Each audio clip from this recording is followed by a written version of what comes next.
വനാതിർത്തി നിർണയത്തിന്റെ പേരിൽ കുടിയിറക്കൽ അനുവദിക്കില്ലെന്ന് SKSSF. വഴിക്കടവ് പഞ്ചായത്തിലെ മരുത, മാമാങ്കര, മണൽപ്പാടം, പുത്തിരിപ്പാടം ഭാഗങ്ങളിലായി നൂറുകണക്കിന് വീട്ടുകാരെ പ്രയാസത്തിലാക്കുന്ന വനഭൂമി നിർണയത്തിൽ നിന്നും സർക്കാർ പിന്തിരിയണമെന്നും എടക്കര മേഖല SKSSF ആവശ്യപ്പെട്ടു.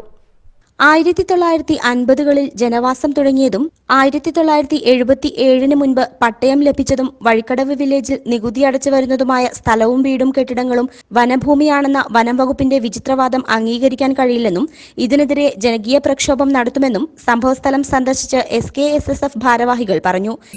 റവന്യൂ വകുപ്പും വനം വകുപ്പും ഒന്നിച്ച് സർവേ നടത്തി വനവും ജനവാസ കേന്ദ്രങ്ങളും വേർതിരിക്കുകയും ചെയ്തിട്ടുണ്ട്.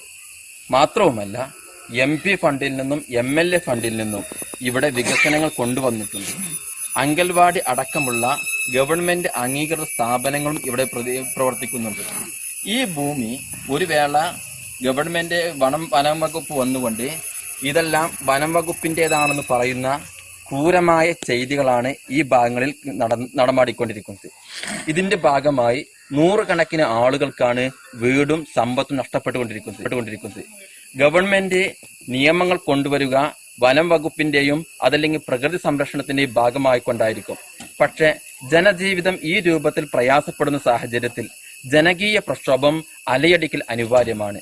ഒരു ജീവിതകാലം മുഴുവനും മണൽ ഭൂമിയിലും മരുഭൂമിയിലും നാട്ടിലും മറുനാട്ടിലുമായി ജോലി ചെയ്ത് സമ്പാദിച്ചെടുത്ത മുഴുവൻ സമ്പത്തും ഒരു വേള വനംവകുപ്പിന്റേതാണെന്ന് പറയുമ്പോൾ ജനങ്ങൾക്ക് അതെല്ലാം ഇട്ടേച്ചു പോവൽ. കിടപ്പ് രോഗികളും വൃദ്ധരും വിധവകളുമായ നിരാലംബരുടെ വേദന സർക്കാർ കാണണമെന്നും മനുഷ്യത്വപരമായ നിലപാട് സ്വീകരിക്കണമെന്നും നേതാക്കൾ പറഞ്ഞു. അനീസ് ഫൈസി കൈപ്പിനി, ഷിഹാബ് ഫൈസി കമ്പളക്കല്ല്, ഉസ്മാൻ ഫൈസി കാരപ്പുറം, ഹുസൈൻ അൻസ്വരി മരുതങ്ങാട്, മുഹമ്മദ് ഫൈസി പാതാർ, യാസീൻ വഴിക്കടവ്, സൽമാൻ മരുത, സജാദ് മണൽപ്പാടം, ജുനൈദ് മണൽപ്പാടം എന്നിവർ സ്ഥലം സന്ദർശിച്ചു. സ്വന്തം ന്യൂസ്, എടക്കര.